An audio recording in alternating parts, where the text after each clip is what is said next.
Ukraine के खिलाफ रूस के हमले का आज 133वां दिन बीतने के साथ ही रूसी हमलावरों के तेवर भी तेज होते जा रहे हैं। रूसी सिपाही यूक्रेन के 40 से भी ज्यादा जगहों पर एक साथ धावा बोल रहे हैं। यूक्रेन के रक्षा मंत्रालय का कहना है कि रूसी हमले से एक दिन में यूक्रेनी सिपाही समेत औसतन 100 लोगों की मौत हो रही है। दोनेत्स्क में भी बीते मंगलवार को रूसी सिपाहियों ने भीषण गोलीबारी की। यहां की मिलिट्री कमांड ने बताया कि रूसी लड़ाकों ने हवाई हमला करके यहां के रेलवे स्टेशन सहित आसपास की मार्केट को पूरी तरीके से ध्वस्त कर दिया। यूक्रेन रक्षा मंत्रालय ने दोनेत्स्क इलाके में हुए रूसी हमले का वीडियो जारी किया, जिसमें इमारतों से काले धुएं का गुबार उठ रहा है। दोनेत्स्क की मिलिट्री कमांड का कहना है कि रूसी हमले की वजह से यहां एक शख्स की मौत हो गई, 4 गंभीर रूप से जख्मी हैं। रूस के सशस्त्र बल ने दावा किया है कि उसके जवानों ने सुमी में एक कस्बा इलाके से यूक्रेनी सेना को खदेड़ने का काम कर दिया है। रूसी बल ने वीडियो जारी करते हुए कहा है कि इस इलाके में छिप-छिप कर यूक्रेनी सेना हमला कर रही थी। रूसी फौज ने इस इलाके को चारों तरफ से घेर लिया और जमकर बमबारी की, जिसकी वजह से यूक्रेनी सिपाहियों को मोर्चा छोड़कर भागने पर मजबूर होना पड़ा। रूसी बल ने बताया कि हमले में यूक्रेन के कई सैन्य वाहन जलकर खाक हो गए और जेलेंस्की के 2 सिपाहियों की मौत हो गई।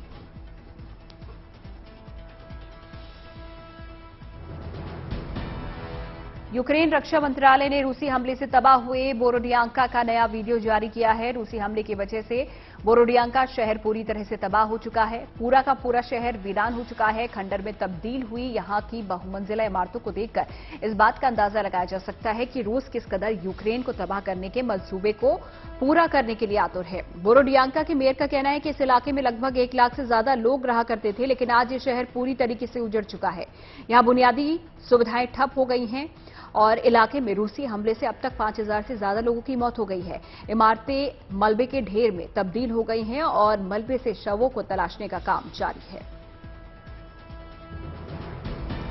बीती मंगलवार को रूसी आक्रमणकारियों ने माइकोलाइव और बशटंका में जमकर मिसाइलें दागी। रूसी हमले से यहां की रिहायशी इमारतों समेत इलाके का बुनियादी ढांचा मलबों की शक्ल ले चुका है। माइकोलाइव की लोकल काउंसिल का कहना है कि दुश्मन देश ने एक के बाद एक 2 जिलों को निशाना बनाया। उन्होंने ये भी कहा कि आक्रमणकारियों ने माइकोलाइव में 3 हवाई हमले किए और दूसरी तरफ बशटंका में 6 मिसाइलें दागी। रूसी हवाई हमलों की वजह से दोनों ही जिला की सरकारी और रिहायशी इमारतें धराशायी हो गई हैं और इलाके की बिजली, पानी, गैस सप्लाई पूरी तरीके से ठप हो गई है। यूक्रेन रक्षा मंत्रालय ने दावा किया है कि बशटंका में 6 से 3 रूसी मिसाइलें हमले की नाकाम करने में यूक्रेनी फौज को कामयाबी हासिल हुई। रूसी हमले के खिलाफ यूक्रेन की सैन्य ताकत को मजबूत करने के लिए दुनिया के 40 से भी ज्यादा देश जेलेंस्की का साथ दे रहे हैं। मददगार देशों से मिल रही सैन्य मदद को लेकर यूक्रेन के राष्ट्रपति जेलेंस्की इन देशों के प्रति अपना आभार जताते नजर आ रहे हैं। बीते दिनों पोलैंड और चेक रिपब्लिक की तरफ से भी यूक्रेन को हथियारों का एक बड़ा जखीरा भेजा गया था, जिनमें टैंक समेत एयर डिफेंस सिस्टम और ड्रोन शामिल हैं।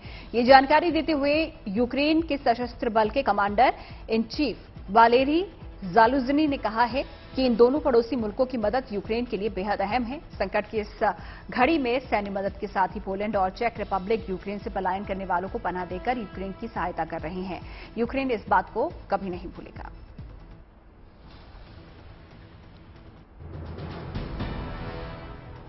यूक्रेनी रक्षा मंत्रालय ने बीती मंगलवार को रूसी सैन्य दस्ते पर यूक्रेनी हमले का एक वीडियो जारी किया और दावा किया कि उसके जवानों ने दुश्मनों को भारी नुकसान पहुंचाया है। यूक्रेन सशस्त्र बल का कहना है कि पोल्टावा इलाके को रूसी कब्जे से आजाद करने के लिए दोनों देशों की सेनाओं के बीच घमासान जारी है। रूस के खिलाफ हमले की जवाबी कार्रवाई के दौरान यूक्रेन की 59वीं सेपरेट मोटराइज्ड इन्फेंट्री ब्रिगेड ने एक रूसी टैंक को निशाना बनाया और उसे पूरी तरीके से तबाह कर दिया। साथ ही उनका यह भी कहना है कि रूसी सेना से पोल्टावा को दोबारा हासिल करने के लिए यूक्रेनी फौज इलाके में छापेमारी कर रही है और फौज ने छापेमारी के दौरान 4 रूसी सिपाहियों को गिरफ्तार किया है।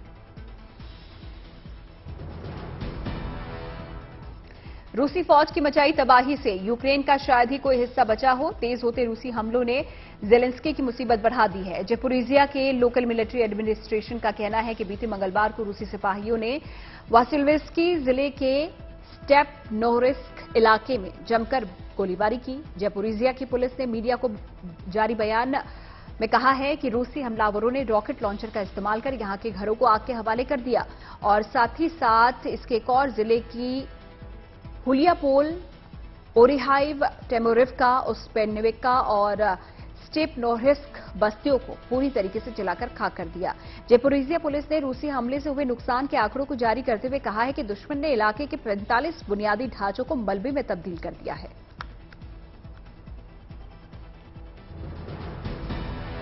रूस से सटे दक्षिणी यूक्रेन के सुमी इलाके में भी पुतिन की फौज अपनी पकड़ को मजबूत करने के लिए दिन रात मिसाइल बरसा रही है। रूस की रणनीति रही है कि वो अपनी सीमा से यूक्रेन के इलाकों पर पूरी तरह से कब्जा जमा ले ताकि किसी भी बाकी हिस्से पर नियंत्रण करने में उसे सहूलियत हो। और यही कारण है कि रूसी हमलावरों ने दक्षिणी यूक्रेन के इंजुम, लुहांस्क, खार्किव, डोनबास, दोनेत्स्क और कर्माटोरस्क समेत 70% इलाके पर कब्जा कर लिया है। लेकिन अभी भी ज़ेलेंस्की यही कह रहे हैं कि इन इलाकों को रूसी कब्जे से आजाद कराने के लिए उनकी फौज दुश्मन का डटकर मुकाबला कर रही है। बीते मंगलवार को सुमी इलाके के शोस्tka शहर पर रूसी हमलावरों ने जबरदस्त गोले बरसाए। इस शहर के मेयर माइकोला नोहा ने बताया है कि यहां रूसी सिपाहियों ने एक के बाद एक लगातार 2 रॉकेट दागे, साथ ही हैंड ग्रेनेड से पूरे इलाके में जमकर तबाही मचाई है।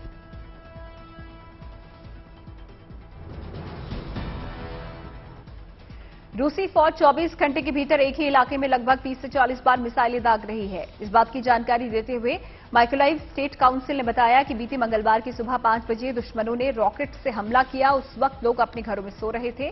माइकोलाइव मिलिट्री एडमिनिस्ट्रेशन ने यह भी बताया कि रूसी आक्रमणकारियों ने इनहुल्स्का के अलावा कई और ऐसे समुदाय हैं जिनके गोलीबारी की और 10 लोगों की इस दौरान मौत हुई। लगभग 25 लोग इस हमले में जख्मी भी हुए हैं।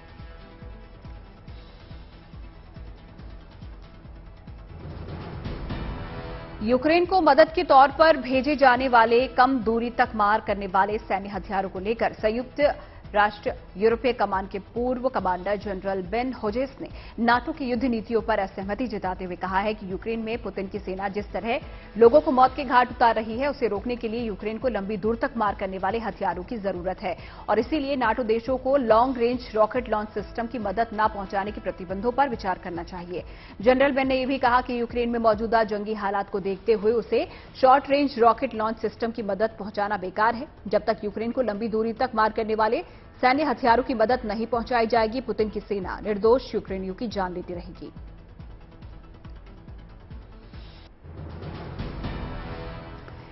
दोनेत्स्क मिलिट्री कमान के चीफ पावलो किरिलेंको ने रूसी फौज पर यूक्रेनियों की हत्या का आरोप लगाते हुए कहा है कि रूसी फौज अब सीधे तौर पर यूक्रेनी नागरिकों की गोली मारकर हत्या कर रही है। पावलो ने बताया कि बीते मंगलवार को रूसी हमलावरों ने दोनेत्स्क के बखमुट में 2 लोगों को घर में घुसकर गोली मारी। यूक्रेनी रक्षा मंत्रालय का कहना है कि रूसी सिपाही अपने कब्जे वाले इलाके में यूक्रेन के समर्थकों को मौत के घाट उतार रहे हैं। यूक्रेन के खुफिया विभाग का कहना है कि रूस यहां लोगों को अपने देश की नागरिकता देने के लिए एक विशेष अभियान चला रहा है। जो यूक्रेनी रूस की नागरिकता को स्वीकार नहीं कर रहे हैं, रूसी फौज उनके माथे पर गोल मार्क कर रही है। दोनेत्स्क मिलिट्री कमान के चीफ पावलो किरिलेंको ने यह भी बताया कि रूसी फौज के खिलाफ अब तक यहां वॉर क्राइम के 20 से ज्यादा मामले दर्ज किए गए हैं।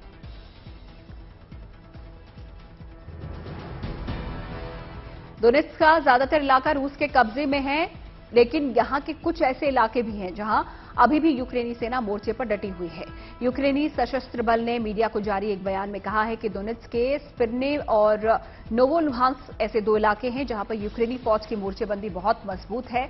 इन दोनों ही इलाकों पर कब्जा जमाने के लिए रूसी फौज पिछले 1 हफ्ते से भीषण तबाही मचा रही है। रूसी रक्षा मंत्रालय ने यह भी बताया कि बीते मंगलवार को रूसी हमलावरों ने इन इलाकों में मिसाइलें दागी, लेकिन यूक्रेनी फौज ने रूसी हमलों को नाकाम कर दिया। रक्षा मंत्रालय ने बेलारूस की दिशा से भी रूसी हमले की आशंका जताते हुए लोगों को इलाका खाली करने का आदेश दिया है। यूक्रेन के दक्षिणी इलाके पर अपनी पकड़ को मजबूत बनाए रखने के लिए रूसी फौज लगातार बमबारी कर रही है। दरअसल दक्षिणी यूक्रेन के ज्यादातर इलाकों पर रूसी फौज ने कब्जा जमा लिया है। अब रूसी कब्जे से इन इलाकों को वापस हासिल करने के लिए यूक्रेनी सिपाही छुटपुट हमले कर रहे हैं और यूक्रेनी सेना निप्रोपेट्रोव्स्क में अपनी पकड़ को मजबूत करने की राह पर चल पड़ी है। ये जानकारी देते हुए निप्रोपेट्रोव्स्क के मिलिट्री चीफ ने बताया कि बीते मंगलवार की सुबह रूसी हमलावरों ने एक के बाद एक 6 मिसाइलें दागी हैं, जिसमें नाकाम करने के लिए यूक्रेनी सेना ने कामयाबी हासिल की है। वेलेंटाइन ने यह भी बताया कि निप्रो और पोक्रोवा में दुश्मनों ने मिसाइल से धावा बोला, जिसकी वजह से वहां की रिहायशी इमारतें पूरी तरीके से तबाह हो गई हैं। यूक्रेन के साउथ ऑपरेशनल कमांड ने दावा किया है कि बीती मंगलवार को उसकी फौज ने रूस के 30 सिपाहियों को मार गिराया, साथ ही उनके टैंकों, रॉकेट लॉन्चर सिस्टम समेत 8 ट्रकों को जलाकर खाक कर दिया है। साउथ ऑपरेशनल कमांड ने बताया कि दक्षिणी यूक्रेन में अपने सैनिकों को हथियार पहुंचाने के लिए रूस हथियार का जखीरा भेज रहा था और इस बात की सूचना यूक्रेनी खुफिया विभाग ने ऑपरेशनल कमांड को दी, जिसके बाद यूक्रेनी सिपाहियों ने रूस की सैन्य टुकड़ी पर हमला कर दिया। यूक्रेन के सशस्त्र बल का कहना है कि इस हमले में रूस को भारी नुकसान हुआ, जिसकी वजह से दक्षिणी यूक्रेन ने रूसी फौज की पकड़ को कमजोर कर दिया है। यूक्रेन के रक्षा मंत्रालय ने रूस पर आरोप लगाया है कि वो यूक्रेन के विशेष समुदाय को खत्म करने के लिए विशेष सैन्य अभियान चला रहा है। सुमी के मिलिट्री एडमिनिस्ट्रेशन चीफ डायमट्रो ने बताया है कि बीते मंगलवार को रूसी सिपाहियों ने बिलोपिलिया समुदाय की एक बस्ती पर लगातार 5 रॉकेट दागे और यही नहीं, देर रात को रूसी सिपाहियों ने यहां के घरों में मोर्टार से भी हमला किया और पूरी बस्ती को आग के हवाले कर दिया। मिलिट्री ने यह भी बताया कि बिलोपिलिया समुदाय यूक्रेन का विशेष धार्मिक समूह है, जिसमें यूक्रेनियंस की बहुत आस्था है। रूस एक सोची समझी चाल के तहत यूक्रेन की धार्मिक समूह को खत्म करने की कोशिश कर रहा है।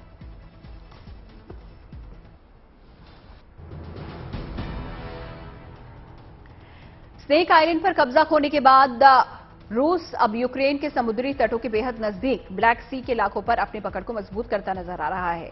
यूक्रेन के रक्षा मंत्रालय ने मीडिया को जारी एक बयान में कहा है कि रूस ने ब्लैक सी में 3 युद्धपोतों और 2 पनडुब्बियों को तैनात किया है, जिसमें कुल 30 से ज्यादा कैलिबर मिसाइलें तैनात की गई हैं। यूक्रेनी नौसेना का कहना है कि स्नेक पर कब्जा खोने के बाद पुतिन समेत रूसी सैनिक बुरी तरह से आहत हैं, लिहाजा वो किसी भी तरह यूक्रेन के तटीय इलाकों पर अपनी दावेदारी को मजबूत बनाए रखने के लिए ब्लैक सी में सैन्य अभियान चला रहे हैं। एक्सपर्ट्स का कहना है कि स्नेक आइलैंड पर रूस का कब्जा हटने से तटीय इलाकों में यूक्रेन की सैन्य शक्ति बढ़ी है, लेकिन रूस इस मौके को गंवाना नहीं चाहता और इसीलिए उसने ब्लैक सी में सबमरीन्स को तैनात कर दिया है।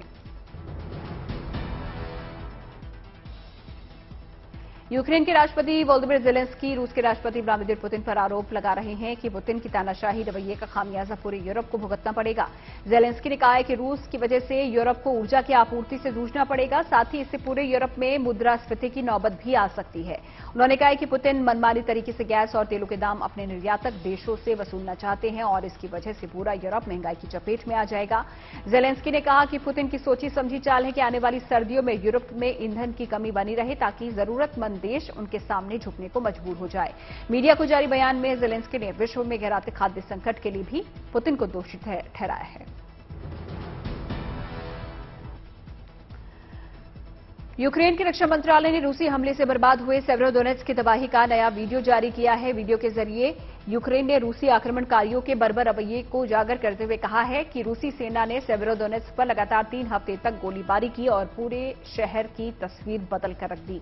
यूक्रेन रक्षा मंत्रालय ने रूसी हमले में हुए नुकसान का आंकड़ा जारी करते हुए कहा है कि जंग की शुरुआत से लेकर अब तक यहां 3000 से ज्यादा रिहायशी और सरकारी इमारतों को रूसी लड़ाकों ने ध्वस्त कर दिया। लगभग 1500 से ज्यादा शहर के बुनियादी ढांचे तबाह कर दिए हैं। सेवेरोडोनेत्स्क के मिलिट्री एडमिनिस्ट्रेशन ने बताया कि लोग इस शहर को खाली कर जा चुके हैं। पूरा शहर वीरान पड़ा है। बिजली, पानी, गैस जैसी बुनियादी जरूरतों की सप्लाई यहां पर ठप है। रूस रक्षा मंत्रालय का कहना है कि यूक्रेनी सेना अब पूरी तरह से कमजोर हो चुकी है। यूक्रेनी लड़ाके जंग के मैदान में तो हैं, लेकिन रूसी सेना का सामना करने के लिए उनके पास हथियार नहीं है। जंग के मैदान से भागते हुए यूक्रेनी सिपाहियों का वीडियो जारी कर रूस ने दावा किया है कि लिसिचांस्क में उनके जवानों के खौफ की वजह से यूक्रेनी सिपाही भागने को मजबूर हो गए। रूस की तरफ से ड्रोन कैमरे से ली गई तस्वीर में नजर आ रहा है कि यूक्रेनी सेना अपनी जान बचाने के लिए इधर उधर भागते नजर आ रहे हैं।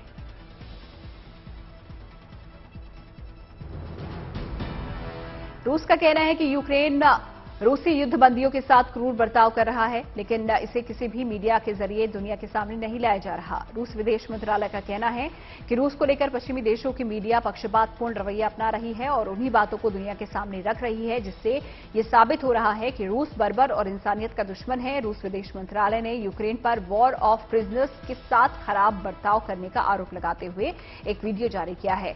रूस का कहना है कि यूक्रेनी लड़ाकों ने उसके सिपाही के हाथों को बांधकर करंट का झटका दिया। वीडियो में दिख रहा है कि रूसी सिपाही जमीन पर पड़ा है, उसके चारों तरफ बिजली के तार बिछे पड़े हैं।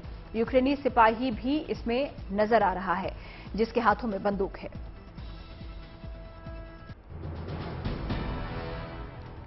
जंग के 133वें दिन रूस के राष्ट्रपति व्लादिमीर पुतिन ने एक और शहर पर जीत का दावा किया है। लुहांस्क के लिसिचांस्क शहर पर रूसी सेना के कब्जे के बाद राष्ट्रपति पुतिन ने रूसी सैनिकों को बधाई दी है। अपने सैनिकों की हौसला अफजाई करते हुए पुतिन ने कहा है कि जो सैनिक लिसिचांस्क के कब्जे में शामिल थे उन्हें आराम करना चाहिए। साथ ही यूक्रेन के दूसरे इलाकों में तैनात रूसी सिपाहियों को पुतिन ने सचेत किया है कि वो बिना रुके थके यूक्रेन पर हमला जारी रखें।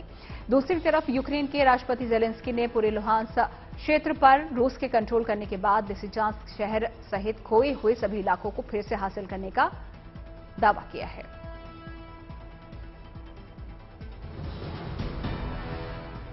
यूक्रेन के प्रधानमंत्री डेनिस शमिहाल ने कहा है कि रूसी हमले से हुए यूक्रेन के नुकसान की भरपाई के लिए दुनिया भर में रूसी संपत्तियों को जब्त कर दिया जाना चाहिए ताकि यूक्रेन को दोबारा खड़ा किया जा सके। उन्होंने कहा कि युद्ध से प्रभावित यूक्रेन को फिर से बनाने के लिए 59.2 लाख करोड़ रुपए मतलब कि $750 बिलियन का खर्च लग सकता है। दूसरी तरफ यूक्रेन के प्रधानमंत्री शमिहाल का समर्थन करते हुए यूरोपियन कमीशन के अध्यक्ष उर्सुला वॉन डेर लेयन ने ये कहा है कि यूरोपीय यूनियन की तरफ से यूक्रेन में जंग से हुए नुकसान की भरपाई के लिए एक प्लेटफॉर्म बनाया जाएगा ताकि जितनी जल्दी हो सके यूक्रेन का पुनर्निर्माण किया जा सके। यूक्रेन के मददगार और समर्थक देश रूस को हर दिन नए तरीके से घेरने की चाल चलते नजर आ रहे हैं। रूसियों पर प्रतिबंध लगाने की शुरुआत अमेरिका ने की और देखा देखी ब्रिटेन, कनाडा समेत कई देश रूस के लोगों पर बैन लगाना शुरू कर चुके हैं। प्रतिबंधों की बात करें तो बीते मंगलवार को ब्रिटेन ने रूस की एक कंपनी समेत 6 रूसी नागरिकों पर बैन लगा दिया और यही नहीं, ब्रिटेन ने रूसी कंपनियों और 6 लोगों की संपत्तियों को फ्रीज कर दिया है। ब्रिटेन का आरोप है कि यह कंपनी रूस को मदद पहुंचाने का काम कर रही थी। अमेरिका और ब्रिटेन समेत कई देश बीते 4 महीनों के दौरान 1000 से ज्यादा रूसी नागरिकों पर बैन लगा चुके हैं। एक्सपर्ट्स बताते हैं कि इसका ज्यादा असर रूस पर नहीं पड़ा है। यूक्रेन रक्षा मंत्रालय ने दावा किया है कि बीते मंगलवार को मेलिटोपोल के रूसी सैन्य ठिकानों पर यूक्रेन के सुरक्षा बलों ने जोरदार हमला किया, जिसमें कुल 200 से ज्यादा रूसी सिपाही मारे गए हैं और 300 से ज्यादा गंभीर रूप से जख्मी हैं। मेलिटोपोल के मेयर इवान फोरोरोव ने बताया कि यूक्रेनी हमले के दौरान मेलिटोपोल का ये रूसी सैन्य ठिकाना पूरी तरह से तबाह हो गया है। इवान का कहना है कि यूक्रेन हमले से रूस को भारी नुकसान का सामना करना पड़ा। मेलिटोपोल ओज़ोव सी से सटा हुआ इलाका है जहां रूसी फौज ने पिछले कई महीनों से कब्जा जमाया हुआ था। रूसी सेना इस इलाके में अपना पुख्ता सैन्य ठिकाना तैयार कर रही थी और यहीं से वो यूक्रेन के दक्षिणी इलाकों में अपने सैनिकों को हथियार पहुंचाने का काम कर रही थी। एक्सपर्ट्स का कहना है कि मेलिटोपोल में रूसी फौज का नुकसान जंग के रुख को बदल सकता है। रूसी इलाकों ने मारियोपोल को पूरी तरह से तबाह कर दिया है। इलाके की नागरिक सुविधाएं ठप हो गई हैं। लोगों को बिजली, पानी, गैस की आपूर्ति से जूझना पड़ रहा है। मारियोपोल की सिटी काउंसिल ने बताया है कि यहां रह रहे लोगों को भारी दिक्कतों का सामना करना पड़ रहा है। बिजली की सप्लाई ठप होने की वजह से इलाके में पीने का पानी का संकट गहराया हुआ है और यूक्रेन सरकार की तरफ से पानी के टैंकर इलाकों में पहुंचाए जा रहे हैं। सिटी काउंसिल ने बताया कि मारियोपोल के लोगों को हर हफ्ते 5 लीटर पानी बांटा जा रहा है। मारियोपोल के मेयर ने बताया कि इस इलाके में रूसियों ने लगभग 22,000 से ज्यादा लोगों को मौत के घाट उतार दिया। पूरे इलाके में शवों की बदबू फैली हुई है। ज्यादातर रहने वाले लोग हैजा की चपेट में आ चुके हैं और तालाबों और कुओं का पानी पूरी तरह से संक्रमित हो चुका है, जिसकी वजह से लोगों को हर हफ्ते पीने के लिए 5 लीटर पानी दिया जा रहा है।